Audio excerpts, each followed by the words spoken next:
Betting రాక్షసి ప్రాణాలు తీస్తోంది. Online బెట్టింగ్లో డబ్బులతో పాటు విచక్షణ కోల్పోయిన ఓ యువకుడు కన్న తండ్రిని కడతేర్చారు. స్నేహితుడు డబ్బిస్తాడని నమ్మబలికి నిర్మానుష్య ప్రదేశానికి తీసుకువెళ్లి గొంతుపై పొడిచి చంపేశాడు. కప్పిపుచ్చే ప్రయత్నంలో కుటుంబ సభ్యులకు దొరికిపోయాడు.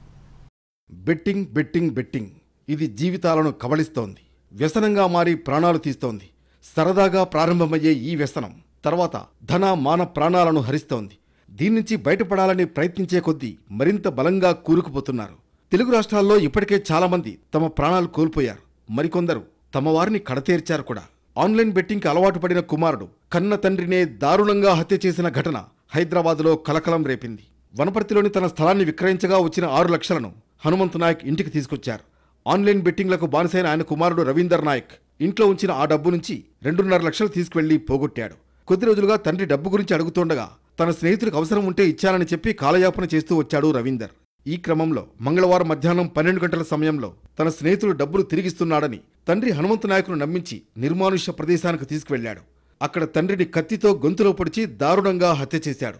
అనంతరం రవీందర్ తన బావ రమేష్ నాయక్కు ఫోన్ చేసి తండ్రి చనిపోయినట్లు చెప్పాడు.